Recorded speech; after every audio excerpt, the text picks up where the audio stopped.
wabarakatuh. Halo Sobat Teknogen sekalian. Jumpa lagi di episode ketiga podcast Teknogen di Prodi TI UMY. Hari ini kita kedatangan bintang tamu spesial. Siapa itu? Mungkin Bapak bisa perkenalkan terlebih dahulu siapa Bapak di sini. Aduh, bintang tamu spesial enggak enak. Spesial banget nih, Pak. Aduh, ya. Perkenalkan, nama saya Reza Giga Isnanda. Saat ini saya selain dosen di Teknologi Informasi UMY, saya juga menjabat sebagai Kepala Subdirektorat bidang website, aplikasi dan big data. Sehari-harinya ngurusi itu apa istilahnya pembuatan aplikasi website atau big datanya UMY.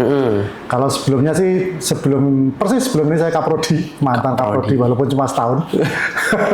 Terus sebelumnya juga koordinator laboratorium, itu pun cuma setahunan. Saya pokoknya setahun itu. Moga-moga yang ini nggak setahun lah. Melejit ya, Pak? Ya di situ aja lah. Jangan. Kalau melejit ya bismillah lah. Kalau emang Allah ngasih ya udah kita terima aja lah.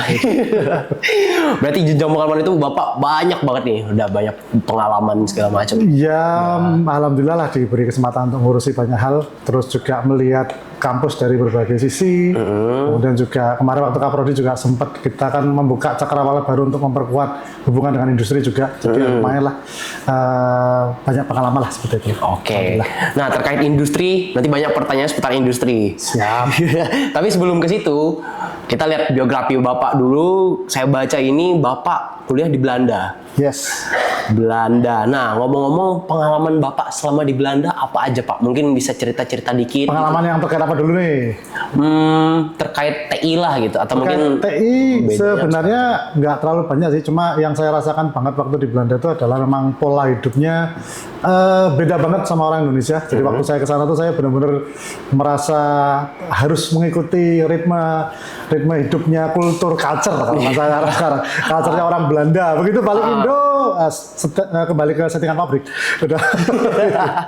Macam-macam lah. Orang sana tuh tipikalnya yang benar-benar menghargai me time banget. Jadi dia tahu kapan waktunya kerja, kapan waktunya harus family time itu ada. Di Indonesia kan kita masih work life balance-nya masih nggak bagus ya, bahkan sampai sekarang ya. Saya ke Belanda kan dulu 2009 sampai 2012 kan.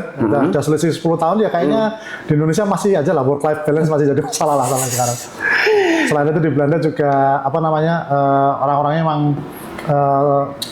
kalau istilah orang sini nyolot, bener. Tapi itu tanda mereka peduli. Dan saya benar-benar waktu itu pernah ngalami juga, kaget juga diomongin gitu sama orang Belanda di depan gitu loh. Kalau di Indonesia kan di belakang, depan masih senyum-senyum gitu kan di belakang gitu.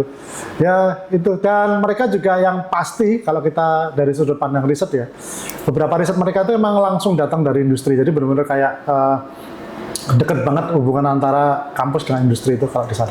Seperti itu. Oke, tadi kan bahas perbedaan mungkin dari sisi Belanda sama Indonesia.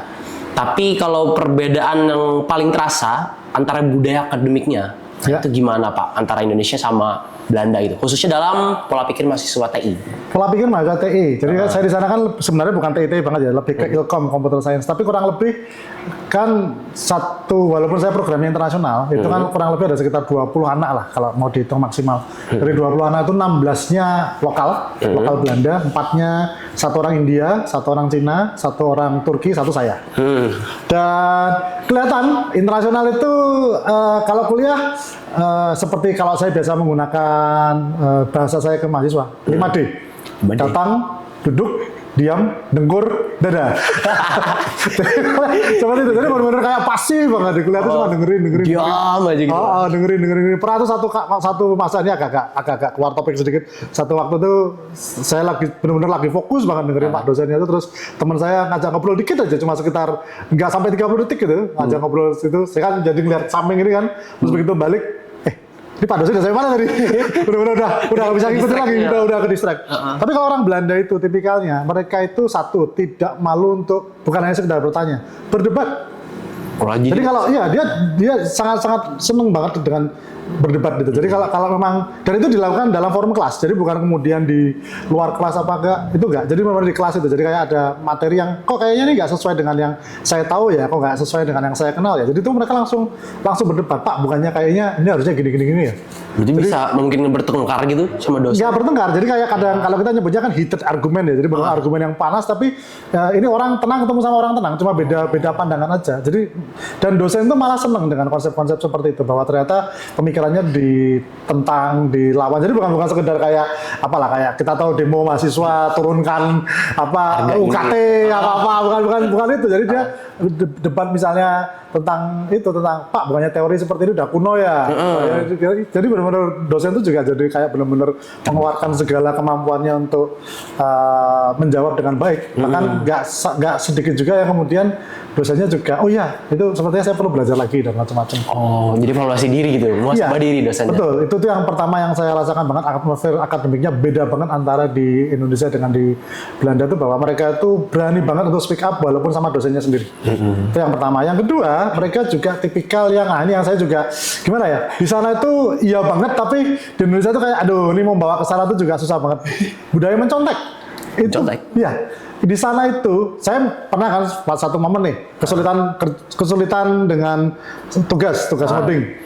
Saya nggak ngerti maksudnya. Jadi kan kalau di kuliah di Belanda itu kan beberapa kadang-kadang dosen itu cuma ngasih algoritma, kemudian kita suruh menerapkan algoritma itu dalam program kita. Saya agak kesulitan nih menerjemahkan algoritma yang serba pakai rumus matematika, tiba-tiba jadi coding itu kan nggak gampang.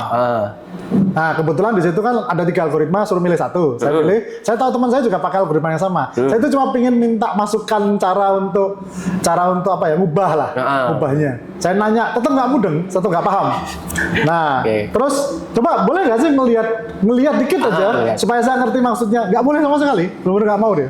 Oh iya. Kamu kalau mau tak ajarin sampai ngerti aku bisa, tapi kalau kamu mau ngelihat punya aku nggak boleh. Saya nanya ke teman yang lain juga sama rata-rata. Jadi benar-benar kayak nggak benar-benar bantu tuh bantu banget. Jadi kalau membantu tuh membantu sekali, benar-benar kayak mau ayo sini tak bantu kamu kesulitannya apa, kasih masukan. Tapi kalau sudah menunjukkan hasil kerja mereka nggak pernah mau dikasih. Jadi benar-benar kayak kalau di sini kan kadang-kadang biasa mana kirim tele dong, bagi GitHub dong. Treatmentnya berbeda itu. Iya, ya. Jadi benar-benar sini tak ajari, benar-benar tak ajari. Tapi kalau sampai ngelihat punya aku langsung, kalau mau ngelihat outputnya monggo, tapi silakan. Tapi apa namanya, kalau ngelihat kayak source code dan macam-macam nggak akan dikasih sama sekali. Dan itu bisa dibawa nggak Pak kira-kira ke Indonesia gitu? Mungkin suatu saat ya. Amin. Suatu saat kapan? Ini kan harapan saya sebagai dosen kan, aduh udahlah, nggak usah aneh-aneh lah. Tapi ya mahasiswa kita kan kadang ya yang bagus-bagus, alhamdulillah bisa. Tapi kan ada juga ya budaya-budaya seperti ini. Bahkan ada, kalau Indonesia kan sekarang ada joki-joki segala itu kan juga bikin repot juga itu. Maunya instan, skripsi, joki apa? Ya, kadang kan sudut pandangnya kan yang penting lulus. Tapi nggak sampai benar-benar nanti memang itu dikerja gimana, kepake bener nggak? Macam-macam kan takutnya dari situ. Jadi kayak hanya gelar aja gitu kan? Iya. Dan sebenarnya masih banyak lagi sih kalau kita bicara tentang akademik yang beda banget. Itu aja baru bicara culture akademiknya di Indonesia dengan di Belanda banyak. Jadi memang kerasa kayak wah saya benar-benar dapat insight baru, dapat the new me lah. Ini Reza Gigasina ada yang baru. Begitu balik sini balik setelah pabrik. Jadi kayak numpang lewat aja gitu ya Pak dari Belanda. Ya lumayan 4 tahun lah, 4 tahun bertahan lah. Begitu di sini udah balik aja. Termasuk budaya antri, budaya macam-macam itu budaya yang benar-benar peduli. Jadi saya pikir kan itu hanya muncul di Jepang ya, ternyata enggak. Di sana juga konsep-konsep seperti ini ada, walaupun ya kalau terkenal Jepang sih. Kalau masalah budaya yang sopan dan macam-macam. Santun adat macam-macam ya gitu. Orang Belanda lebih gitu. Kamu nggak kerja ya? Itu ngomong gitu. Belak-belakan. Langsung belak-belakan. Kamu bisa kerja nggak sih gitu? Langsung ke depan saya gitu. Maaf gitu. Kalau Indonesia kan nggak tahu-tahu coret dari tim kan? Sakit gitu. Ngomongin tadi tentang kerjaan Pak. Udah banyak bahas kerjaan tadi, kerjaan orang Belanda kan tadi langsung nyolot gitu segala macam gitu. Tapi kembali ke kerjaan Bapak sebagai kepala Kasubdit website aplikasi dan big data. Nah, tantangannya apa sih Pak? Apalagi lingkupnya ini UMY gitu. Nah, tantangannya ya alhamdulillah sih kalau kita bicara positifnya dulu ya. Alhamdulillah kan saya jujur belum pernah jadi praktisi ya. Selama ini kan hidup akademisi dari awal sekitar 2004 2014-15 saya jadi dosen sampai 2025 itu kan saya murni akademisi, artinya segala keilmuan saya tentang dunia kerja itu kan banyak dengan mengikuti dunia kerjanya sendiri tanpa benar-benar terjun ke dalamnya. Kemudian ilmu-ilmu yang saya pakai di kuliah itu kan juga dari hasil baca buku atau kalau enggak baca-baca kayak Medium dan macam-macam itu kan yang benar-benar kayak, tapi nggak pernah ngalamin sendiri lah kasarnya. Nah ini kan kebetulan April pas diangkat itu kan saya jadi ngalamin sendiri, ketemu klien kan, dan ya memang alhamdulillah yang saya pelajari itu prakteknya sama. Ya, jadi bagaimana kita, kalau saya sih bahasa saya namanya manajemen ekspektasi, itu yang penting manajemen manajemen skillnya, expectation management skillnya, coping stress skillnya, itu kepake banget gimana caranya kemudian setiap klien pengen dilayani, setiap klien pengen diutamakan, tapi kita berusaha untuk memanage waktunya, memanage kerjanya dan macam-macamnya, memanage priority-nya. Itu benar-benar itu yang paling sulit yang saya alami lah selama, dan itu juga kadang-kadang sial-sialnya ya nih, kalau saya harus belak-belakan di sini itu sedikit mengganggu kesenangan saya ngurusi mahasiswa. Karena saya itu paling seneng banget ngurusi mahasiswa, jadi benar-benar pengen spend waktu untuk ngajar yang baik. Itu aja saya masih kadang ngerasa kayaknya saya masih bisa lebih baik dari sekarang deh, tapi benar-benar kayak sekarang mulai gampang, aduh ini jam kedua harus mulai ninggalin kelas macam itu karena ada kerjaan. Ya seperti itu. Nah, berbicara masalah kerja tadi, dari pengalaman Bapak segala macam itu tadi, dari POV Bapak mungkin, soft skill apa menurut Bapak krusial gitu, tapi sering diremehkan oleh mahasiswa TI di Indonesia gitu? Mahasiswa TI di Indonesia ya? Iya, mahasiswa TI Indonesia. Apalagi kan Bapak kerja gitu, udah tahu anak buah gimana, tapi ada enggak soft skill yang paling awal, paling kerasa ya itu adalah interpersonal communication-nya. Jadi bagaimana kita bisa ngobrol sama orang lain itu penting, karena apalagi di TI itu tanpa terkesan merosting ya, tapi kadang kita harus sadari bahwa yang diajak ngobrol itu punya kepribadian yang berbeda dengan kita. Betul. Jadi kadang-kadang kita harus bisa manage, aduh ini sebenarnya saya kurang serk nih sama beliau, tapi ya sudah, kita harus bisa membedakan. Dan ini selalu saya selalu sampaikan ke mahasiswa setiap ada kesempatan. Kita harus bisa membedakan mana professional relationship dan mana personal relationship. Di Belanda itu juga satu hal yang paling penting saya terima waktu dari sana, yang sampai sekarang masih saya bawa pulang. Itu karena kadang-kadang orang Indonesia, apalagi orang Jawa itu kan kadang sensitif ya. Iya, agak pokoknya apa-apa kayaknya kalau ngomong ke Pak Giga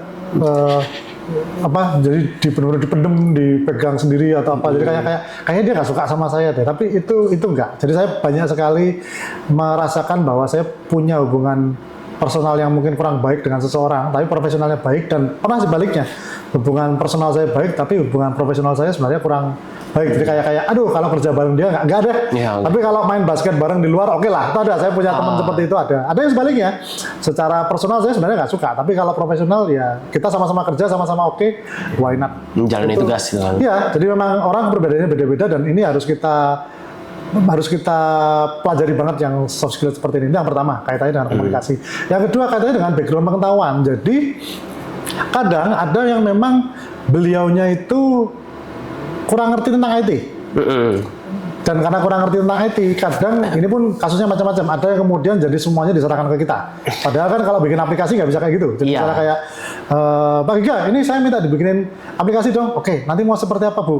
Terserah Pak Giga aja, saya mana kan Pak Giga ahlinya. Waduh, ya kayak gitu juga. Kan nggak ngerti aplikasinya macam-macam ya. Jadi memang ya nggak bisa kayak gitu Bu. Silakan Bu, diceritakan aja. Tapi tetap ibunya tidak bisa bercerita. Nah, di situ kan muncul akhirnya kemampuan untuk menggali. Jadi kalau misalnya di kuliah kita kan ada requirement engineering, rekayasa kebutuhan. Nah, di situ kan kemampuan untuk kita mengelisitasi, kita memancing, mengenerate requirement. Itu kan di situ. Nah, coba kalau ibunya misalnya bingung, kita juga bingung, kan nggak jadi apa-apa dong. Ya, bingung sama bingung. Ya kan harus, oke, gini aja Bu, ini aplikasinya itu sebenarnya mau buat apa sih? Itu sebutlah, aplikasinya nggak ada ya, sebutlah ini cuma dummy aja. Aplikasi buat itu Pak, ngitung pajak itu pajak apa maksudnya? Pajak seperti apa? Cara ngitungnya bagaimana? Kan lama-lama beliau, terus emang selama ini masalahnya apa ya dengan ngitung pajak itu dan macam-macam. Oh, jadi akhirnya kepancing sendiri, dan nanti akan dapat cerita lebih banyak. Ada yang seperti itu, ada yang kadang itu beliau mintanya apa, tapi setelah digali lebih jauh, oh maksudnya ini itu juga ada. Jadi kayak kadang-kadang tuh tipikal ini, kalau ini saya ngambil contoh dari yang lain aja. Dulu kan saya pernah ikut workshop game. Kebetulan kan bidang saya utamanya kan game. Waktu itu kan cerita di workshopnya itu kan dia cerita tentang klien langsung datang ketemu developernya minta dibikinin leaderboard. Mas, bikinin dong game, nanti ada fitur leaderboardnya. Ranking global ranking itu loh mas. Ya, leaderboard. Nah, developernya karena dia pinter, dia nggak langsung, oke mas. Tapi dia nanya dulu, kenapa ya Pak harus ada global leader, kenapa harus ada global ranking? Why itu? Nah, kenapa? Dijawabnya, ya ini mas, biar kalau orang main, dia mainnya nggak cuma sebentar, dia main sering terus-terusan main. Ngincer itu kan. Push rank lah istilahnya. Push rank kan. Jadi kan kalau dia main push rank terus, orangnya kan akan main terus kan terus. Naik. Apa ya? Kalau di dalam dunia game itu kan kadang-kadang apalagi kalau kita pasang iklan itu kan active player time itu kan penting untuk supaya orang tahu ini game ini playing time-nya tinggi nih. Yuk, aku mau pasang iklan di sini. Nah, kan itu kan wajar gitu loh. Nah, jadi beliaunya itu setelah ditanya jawabnya seperti itu. Nah, developernya kan jadi ngerti. Oh, sebenarnya masnya ini tidak minta global ranking. Dia sebenarnya minta suatu mekanisme, suatu cara supaya memaksa pemainnya untuk login terus. Supaya rame. Supaya rame. Nah, seperti itu. Sehingga akhirnya kemudian bukan kemudian diiyakan, dia mencoba untuk menawarkan sudut pandang yang lain. Mas, gimana kalau kita bikin misalnya ini loot box, kita bikin skin, kita bikin gacha atau apa. Nah, itu kan kemudian jadi negosiasi. Karena mungkin si kliennya ini nggak pernah ada tuh istilah-istilah itu. Oh, bisa tuh gimana caranya diedukasi kemudian. Nah, apakah kemudian pada akhirnya diputuskan pakai global rank atau pakai yang lain? Nah, itu kan salah satu bentuk yang penting ketika kita berkomunikasi. Jadi bagaimana kemudian kita juga memahami orang itu sebenarnya pengennya apa sih. Jadi bukan sekedar, oh Anda minta ini, yuk saya bikinin. Anda minta ini, saya bikinin. Nah, itu juga bagian yang penting ketika berkomunikasi dengan orang lain. Jadi komunikasi dan go deep gitu Pak. Iya, jadi benar-benar kemampuan untuk menyelami pikiran orang itu salah satu yang penting. Apalagi kalau kita suatu saat bagian yang istilahnya apa ya namanya ketemu dengan klien. Karena kan kalau di dunia kerja kan ada macam-macam. Ada yang memang dia di belakang layar nggak pernah ketemu klien, yang tipikalnya ya gitu. Karena orang-orang seperti ini pikirannya udah beda. Jadi kayak kalau kemarin saya dengar itu kan programmer itu rata-rata kan ada yang masih junior, akan ada yang entry level yang benar-benar baru. Yang entry level itu paling tiap hari pikirannya ini cara bikinnya gimana, ini kok error terus, salahnya apa. Nah, yang entry level seperti ini kalau disuruh mikir kemudian bagusnya dibikin gimana ya, itu nggak bisa karena dia memang masih di awal. Tapi kalau dia makin naik, dia pada suatu saat akan ada di posisi yang dia di manajerial. Nah, manajerial itu kan posisinya mulai lebih global. Dia nggak hanya sekedar mikirin bagaimana cara melakukan sesuatu, tapi kemudian kenapa harus dilakukan dengan seperti ini. Istilahnya kalau saya ngasih contoh itu misalnya kayak kuli itu ya cuma gimana caranya bikin rumah. Tapi kalau kemudian dia naik level mandor dia kemudian gimana cara rumahnya biar bagus, gimana ya? Dan perhitungannya macam-macam. Iya, perhitungannya udah lebih tinggi. Jadi nggak sekedar itu. Makanya skill ini juga akan dibutuhkan kalau kita memang pengen suatu saat naik posisi. Tapi kalau kita selama ini bahagia dengan posisi yang itu ya nggak masalah juga sih. Keluar dari zona nyaman aja sih Pak. Ya nggak harus juga. Ya tergantung. Zona nyaman kan macam-macam. Gaji sebulan 50 juta tuh ya, kalau zona nyamannya kayak gitu boleh lah. Tapi kalau iya kan? Iya sih. 50 juta nyaman, kayaknya tetap stay 50 juta aja nggak apa. Tergantung saya. Ya tergantung kan ada orang yang berani ambil risiko, ada orang yang udahlah 50 juta cukup lah. Udahlah apa adanya gitu. 100 juta per bulan cukup lah. Keluar dari zona nyaman dong. 100 juta per bulan mending. Iya, maaf. Tadi kan komunikasi macam-macam, godus segala macam gitu. Tapi kalau di dalam dunia kerja yang paling dibutuhkan atau tingkat priority tingginya itu teknis tinggi atau soft skill-nya Pak? Kalau semua yang alumni yang saya pernah tanya waktu baik itu jadi kaprodi atau sebelum jadi kaprodi itu semua pasti bilang soft skill. Karena hard skill itu di satu sisi itu bisa diajari, orang bisa belajar, tapi soft skill itu belajarnya lebih lama. Apalagi kan sekarang apa ya, saya nggak tahu, kalau saya ngikuti Twitter tuh kadang kayak antara boomer milenial sama Gen Z itu kayak sering kalau saya sih ngeliat beda pandangan aja sih, beda cara melihat hidup aja. Kayak kan Gen Z itu kan jangan terbiasa menormalisasi hal yang negatif. Tapi kalau yang satunya cengeng seperti itu. Zaman saya dulu gini. Zaman saya dulu kayak ini nggak tahan banting juga kalian. Kalau saya mencoba untuk apa ya, ini juga hasil belajar di Belanda juga. Kayaknya kita perlu duduk santai bareng, kita ngobrol sebentar untuk memastikan apakah memang ini sesuatu yang wajar atau kamu aja yang cengeng dan macam-macam. Kayak perlu, tapi soft skill penting karena memang tapi ini juga tidak menormalisasikan. Kalau memang itu hal yang buruk tidak dinormalisasikan ya. Tapi beberapa keluhan yang saya pernah dengarkan itu memang ada yang dia berjuang mati-matian untuk kemudian bisa kerja. Begitu diterima kerja, kurang dari 1 bulan tiba-tiba ini kok kayaknya nggak sesuai dengan harapan aku ya. Jadi dia benar-benar udah kayak, lah harapan kamu tuh kayak gimana? Itu kan kita perlu cek apakah kemudian memang tempat kerjanya abusif. Nah, kalau memang seperti itu berarti kan dia tertipu ya. Iya. Tapi atau memang anaknya yang terlalu lemah lah, nggak siap dengan pressure yang tinggi. Ya, pressure yang tinggi pun itu apa? Itu juga harus dilihat karena ada juga pressure tinggi itu yang kayak sebenarnya ini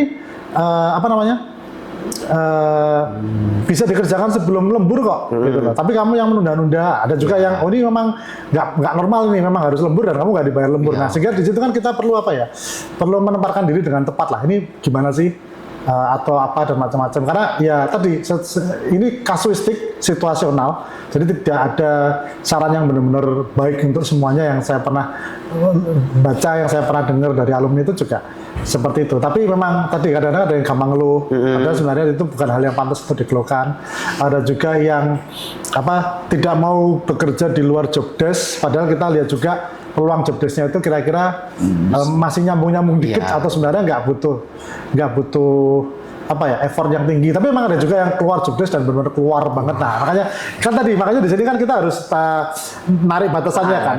Kayaknya ini udah keterlaluan deh. Kayaknya ini masih oke deh. Apalagi ketika semua orang sibuk. Tapi ya anggaplah dari 5 orang sibuk semua, kemudian ada 1 orang nih yang masih cukup santai. Kemudian, itu kan bukan job desk aku. Nah, itu kan kadang-kadang, terus siapa yang mau ngerjain? Kalau nggak ada yang ngerjain, nanti kita berenam ini kena semua ini. Nggak ada yang tahu nih. Iya, gitu. Apalagi kalau akhirnya kalau orang Jawa kan itu yang waras ngalah. yang benar-benar sehat ya udah ngalah dan macam-macam. Ya itu juga penting. Tapi tetap kalau kita sudah bicara proses mencari kerja ya, kembali ke pertanyaan tadi, selama belum berubah, proses mencari kerja itu kan secara umum ada 2 tahapan yang paling serem tuh. Wawancara HRD sama wawancara user. Wawancara HRD itu kan wawancara dengan personalianya, dengan HRD-nya, Human Resource Development-nya. Wawancara user itu kan wawancara dengan calon bos kita. Oh, calon bos. Ya, calon bos kita. Jadi kan karena nanti intinya mereka kan yang benar-benar paling approve bahwa ini emang layak untuk jadi anak buahku. Itu kan wawancara user namanya. Nah, biasanya orang itu akan wawancara HRD dulu untuk dicek apakah orang ini troublemaker atau tidak, punya background yang bagus apa tidak, punya potensi membangkang itu dalam arti bukan ngelawan tapi lebih ke ini jangan-jangan 2 tahun lagi kamu cabut nih. Jangan-jangan 5 tahun lagi kamu cabut nih, membangkang. Bahkan kadang-kadang itu juga kalau yang saya pelajari dari kakak saya yang kerja di Jakarta itu juga potensi di HRD itu terkadang juga tergantung dari kantornya. Jadi ada kantor yang sifatnya aku lagi cari pembangkang nih. Pokoknya aku pokoknya kalau yang jadi anak buahku itu harus orang-orang yang pikirannya kritis, siap untuk diajak berdiskusi, siap untuk berdebat. Tapi ada juga yang aku lagi nyari yes man nih. Yang iya aja. Dulu salah satu ceritanya, ini ceritanya dengar dari kakak saya. Jadi pokoknya diperhatikan dulu ini kira-kira bener apa enggaknya saya juga nggak tahu. Tapi di cerita dari kakak saya itu memang ada yang kemudian waktu tes itu kemudian sengaja waktu tesnya meja tuh digini-gini. Kalau dia ketakutan, nah ini nggak cocok. Jadi dia itu cara dia ngetes dia butuh yang uji mental itu? Iya, butuh yang karena dia mungkin tipikalnya kayak gitu. Nah, terus ada juga yang tipikalnya yang lucu tuh kalau dari cerita kakak saya itu, jadi dia masuk ke ruangan bosnya. Saya lupa bosnya ini di level apa, tapi kalau harusnya levelnya tinggi sih. Dan jadi disuruh duduk di sofa, kemudian si bosnya itu dia main golf ruangan tuh lah. Dan udah main aja. Jadi orang itu benar-benar duduk lama gitu. Liatin gitu. Dia cuma diliatin gitu. Jadi kayak si bosnya itu kayak nggak nganggap ada orang di situ. Sampai akhirnya dia memberanikan diri nanya, "Pak, ini gimana?" Udah Mas, keluar Mas. Terus nggak tahu. Jadi benar-benar kayak itu wawancara. Jadi mungkin kayak tipikalnya mungkin apakah si bos ini nyari orang yang mungkin mau tahan banting lama gitu, atau mungkin ini dia mencari yang ini kok lama banget sih nggak nanya-nanya gitu. Saya nungguin nih gitu. Ada juga yang tipikal kayak marketing tuh yang kali ini saya baca di Twitter yang dia ngetesnya dengan nelpon jam 1 pagi, jam 2 pagi. Karena dia tahu yang diangkat adalah sales itu ada. Jadi sengaja ditelepon jam segitu. Karena kalau sales jam 2 pagi ditelepon nggak diangkat, ya itu kan dia menghilangkan satu momen berharga. Iya kan, satu momen untuk orang mau beli jadi batal kan. Apalagi kalau yang nelpon harusnya yang tahu diri dong orang Indonesia jam 2 pagi. Tapi argumennya di Twitter itu juga benar juga. Nah, kalau yang telepon orang luar negeri gimana?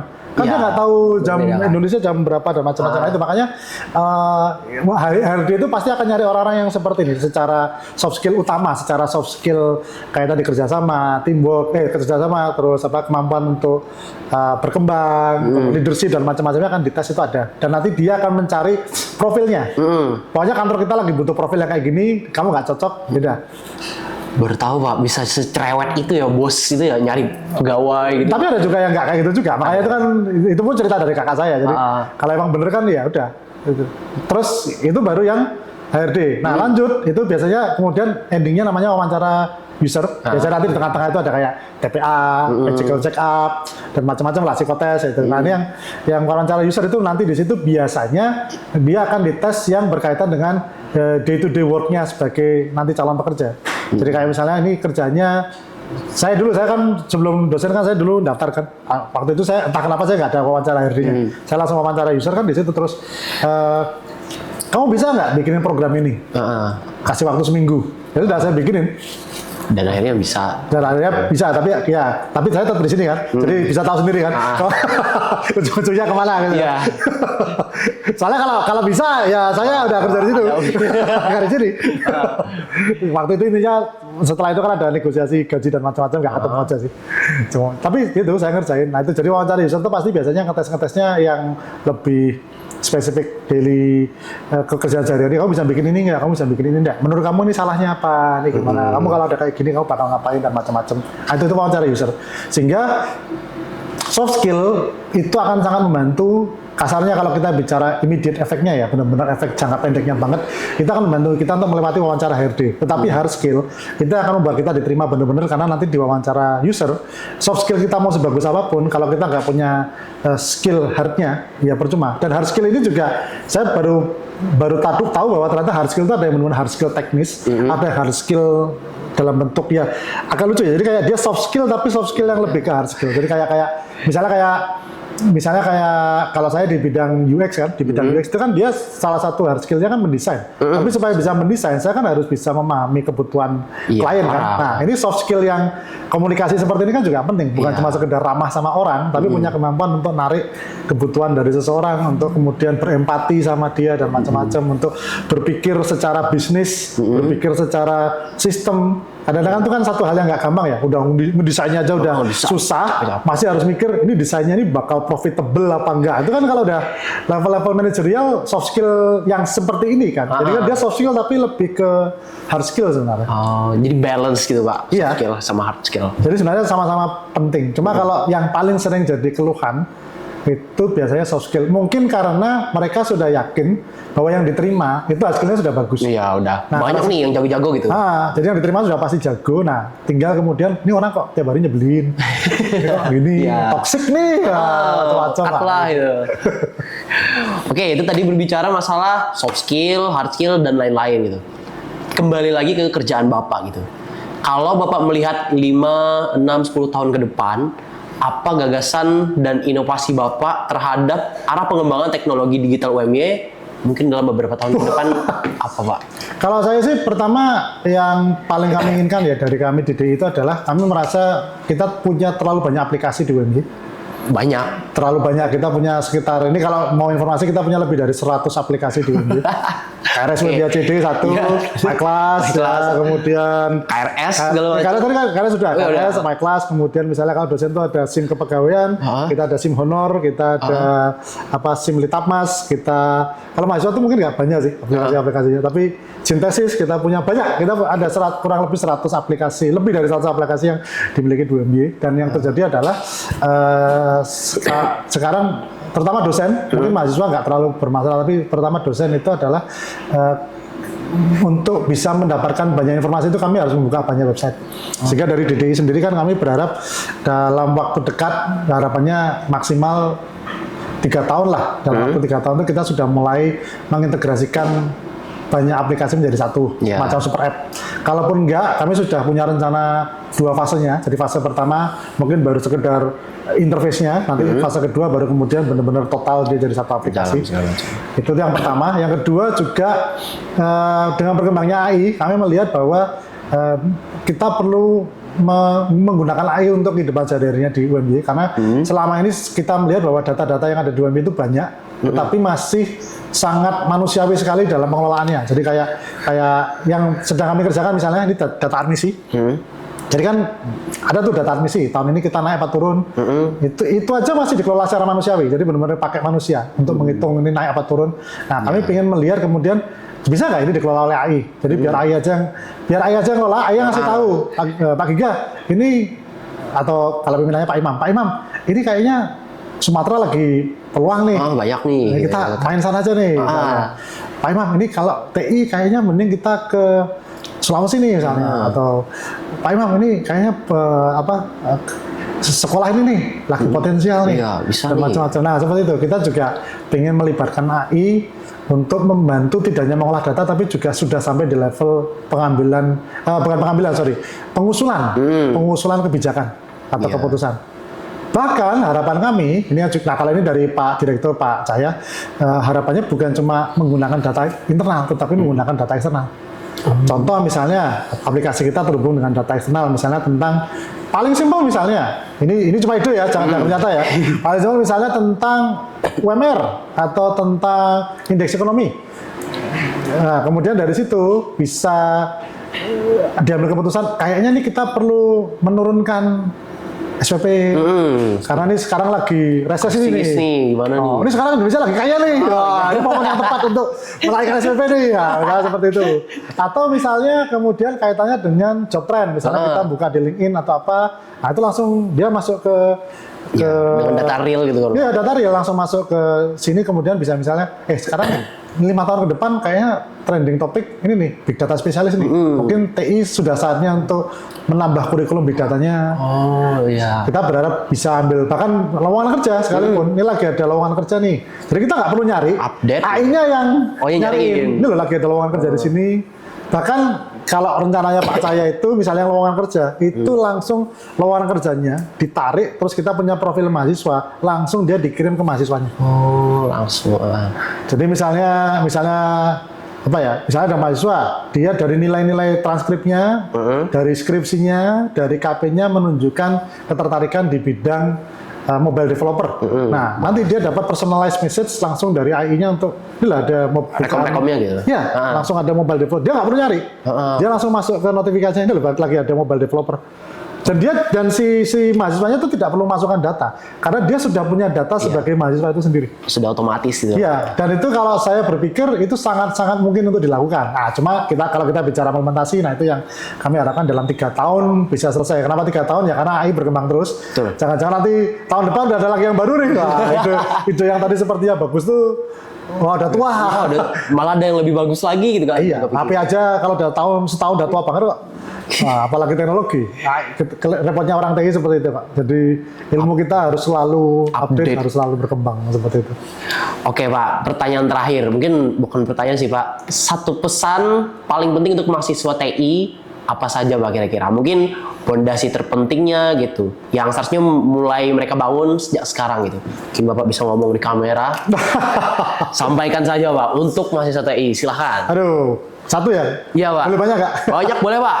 Ya, kalau saya itu beberapa pesan yang mungkin untuk mahasiswa TI yang masih baru ya, terutama ya, yang perlu saya sampaikan. Kalau ini saya pernah nyampaikan juga waktu Mataf. Sebenarnya, khususnya saya kurang tahu untuk prodi lainnya, tapi kalau kita bicara TI itu kan sebenarnya ilmu terkait kompetensi, terkait teknis kemampuan.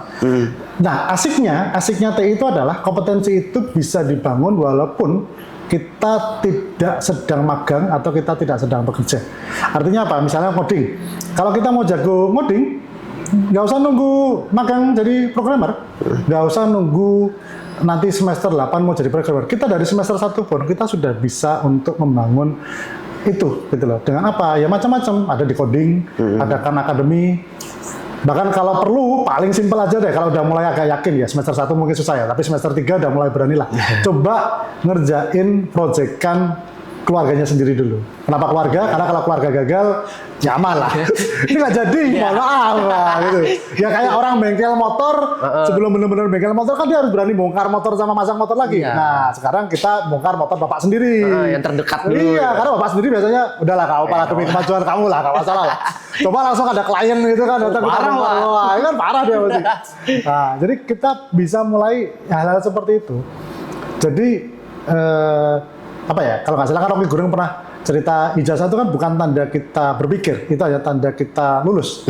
Padahal yang paling penting itu kan berpikirnya itu. Iya. Jadi itu yang sebenarnya saya harapkan bahwa sudah saatnya mahasiswa itu membangun portofolio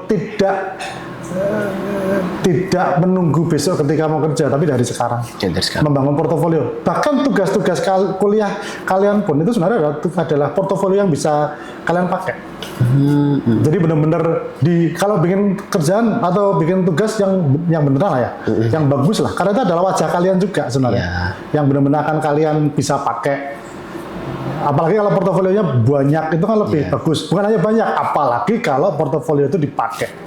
Bukan hanya dipakai, apalagi kalau waktu nanti besok nyari kerja masih dipakai. Kamu pernah bikin apa? Ini masih dipakai sampai sekarang. Masih valid nih, Masih valid nih, masih kepake. Ini orang masih logikanya. Ngapain orang pakai kalau nggak berguna kan?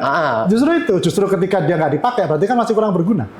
Tapi ketika dipakai berarti kan berguna. Tunjukkan ini loh masih kepake sampai sekarang. Ini loh skill saya. Ini loh mobile app saya. Ini loh web saya. Ini loh konfigurasi jaringan saya, ini loh hasil desain tampilan saya, ini loh hasil IoT saya. Itu kan penting untuk mulai dibangun. Karena rata-rata kalau nunggu semester 8 terlambat. Iya. Kita bisa mulai dari semester 1, itu yang pertama. Yang kedua adalah kemudian membangun jaringan. Karena pada akhirnya dengan punya pertemanan yang luas itu juga akan membuka cakrawala kita. Jadi kita benar-benar punya teman yang nggak hanya beda pemikiran, tapi benar-benar beda pandangan. Karena kalau kita cuma di TI terus saja, itu nanti takutnya pandangannya terlalu sempit. Berteman dengan orang ekonomi. Jadi kita belajar ilmu ekonomi itu seperti apa sih? Explore. Berteman dengan kedokteran. Jadi kita paham. Sehingga kadang-kadang kayak gitu bisa jadi ide bisnis bareng. Orang TI tapi bisnisnya medis, bisa. Orang TI tapi bisnisnya bidang hukum, bisa aja. Orang TI tapi bisnisnya bidang DKV komunikasi, padahal dia orang TI, nggak masalah, karena dia punya teman yang luas. Orang TI itu kan nggak semuanya punya pikiran yang di luar TI kan. Mereka kan bangun bisnis. Dulu salah satu teman saya 3 orang satu angkatan, itu begitu lulus bikin perusahaan bertiga itu 1 orang TI, yang 2 orang akuntansi sama ekonomi. Jadi urusan perduitannya sama manajemennya diurus mereka. Teman saya cuma urusan bikin aplikasinya. Lah, itu kan enak itu. Iya, bisa. Jadi founder itu bertiga. Kan gitu tuh caranya. Ada yang memang mampu bikin semuanya. Tapi kan saya sih melihat kemampuan aja. Saya termasuk orang yang tidak mampu segalanya. Karena saya tidak mampu segalanya, saya harus nyari orang yang bisa menutupi bagian yang saya nggak mampu. Nah, itu pentingnya punya tadi networking itu. Siapa tahu kemudian nanti juga kaitannya waktu kerja, apalagi bisa memperluas tadi peluang kerja juga. Bukan hanya sekedar ini orang dalam, nggak gitu juga maksudnya. Bukan itu, tapi lebih ke bagaimana kemudian karena kita perasaan aku mau bikin nih aplikasi ini, kayaknya aku punya temen yang kerja di bidang itu. Gimana kalau tak tawarin idenya ke dia dan macam-macam. Kan seperti itu enak. Ya kan? Dan yang ketiga, yang juga gak kalah pentingnya itu adalah kemudian mulai dari semester 1 datang ke job fair. Ya, jadi dengan datangnya ke job fair itu kan harapannya memang nanti mahasiswa itu kan bisa ngelihat, oh seram ini tuh job fair itu, ini tuh saingan saya. Yang kedua juga kemudian jadi paham bahwa, oh saya itu masih harus menguasai skill ini tuh, karena ini yang dibutuhkan di industri. Ya, jadi persiapannya bisa lebih matang aja harapannya. Nah, itu untuk yang kita bicara persiapan. Nah, kan angkatan TI juga, anak-anak TI kan juga ada yang semester 8 kan. Nah, ini juga pesan yang selalu saya sampaikan ke semester 8. Kenapa semester 8? Karena itu udah mulai masa-masa saya nanya kerja apa ya. Artinya kan sudah mulai kerja apa, sudah mulai, harusnya harapannya skillnya udah lebih matang ya. Jadi ini juga sesuatu yang dulu pernah saya sampaikan. Lucu aja sih ceritanya, saya pernah menyampaikan ini, ngobrol ke angkatan tua, kemudian nggak sengaja ada yang cerita, "Loh Pak, ini kayaknya mirip sama ini." Saya pelajari, iya ternyata ada. Jadi saya tuh cuma nyeloteh sesuatu yang menurut saya bagus, tapi ternyata nggak pernah tahu kalau itu sudah ada sebutannya. Jadi kalau di Jepang itu ada namanya ikigai. Ikigai itu dia, iki itu bangun, gai itu dari kurang lebih dari kata kai, ingin. Jadi ingin pergi atau reason for wake up, alasan untuk bangun, alasan untuk keluar rumah. Jadi di Jepang itu ada konsep bahwa oh ternyata orang itu kalau mau hidupnya bahagia, dia harus punya alasan untuk keluar rumah. Isinya persis sama dengan yang saya. Jadi saya juga agak kaget kenapa seperti itu ya. Tapi ya nggak apa-apa lah. Berarti ada cocok lah gitu. Jadi konsepnya apa? Kerjaan yang bagus itu kuncinya ada satu, kerjaan yang bagus itu adalah satu kerjaan yang kita jago. Oke. Karena kalau kita nggak jago, kadang-kadang kita jadi tidak menikmati Iya. kerjaan itu. Yang pertama. Kedua, kerjaan yang bagus adalah kerjaan yang kita cinta, kita passion, kita benar-benar senang sama itu. Jago tapi kita nggak senang, itu kan juga gimana gitu rasanya. Terus yang ketiga, kerjaan yang bagus adalah kerjaan yang bisa ngasih kita profit. Oke. Karena kalau kita jago, kita cinta tapi nggak ada profitnya buat kita, kan kita juga butuh hidup kan? Iya. Ya kan? Nah, kalau nggak jadinya hobi. Nah, makanya kan orang kalau yang hobi jadi kerja itu kan enak tuh. Dia udah seneng, dia udah jago, profit lagi. Dan yang keempat itu adalah kemudian kerjaan itu ada yang membutuhkan. Oh. Sehingga kerjaan yang bagus adalah kerjaan yang kita jago, kita cinta, kita bisa menghasilkan profit untuk kita dan dibutuhkan oleh orang. Nah, konsep Ikigai itu. Lakukanlah sesuatu yang kamu jago, yang kamu ahli, yang kamu suka, yang akan memberikan keuntungan. Jadi bukan hanya duit, tapi akan memberikan keuntungan dan dibutuhkan oleh banyak orang. Itu yang kemudian membuat kenapa orang jadi punya alasan untuk bangun atau alasan untuk orang keluar rumah. Nah, tapi yang kemudian agak beda dengan Ikigai, dan ini juga saya kagetnya waktu itu sudah saya sampaikan jadi sebelum saya mengenal istilah Ikigai ini, bahwa ternyata 4 ini nggak cukup, Mas. Ada yang kelima. Satunya adalah kerjaan yang bagus adalah kerjaan yang diridhoi oleh Allah. Oke, diridhoi oleh Allah. Iya, soalnya kalau misalnya, saya jago maling nih, dan saya seneng nih maling nih. Jadi 4 ini malah. Dan maling itu kan membuat saya dapat profit kan. Dan kalau saya nggak maling, keluarga saya nggak makan. Jadi ada yang butuhkan. Tapi kan Allah nggak ridho. Jadi udah cinta, udah jago, udah profit, udah dibutuhkan, tapi tetap harus diridhoi Allah, harus halal berarti. Iya, betul sekali. Makanya mulailah sekarang berpikir bahwa berarti kerjaan yang paling ideal buat saya adalah yang kelima-limanya tadi itu. Dan saya berharap banget, saya berdoa banget semoga semua mahasiswa lah, nggak hanya yang di TI, semua mahasiswa bisa menemukan kerjaan yang ideal tadi itu. Mungkin itu kalau saya bicara tips. Tadi minta saya satu, saya kasih jadi banyak. Maaf ya, banyak bagus Pak. Jadi mahasiswa itu udah kayak oke siap gitu. Oke, terima kasih banyak Bapak sudah datang ke podcast Teknogen. Sampai ketemu di podcast Teknogen selanjutnya. Dadah.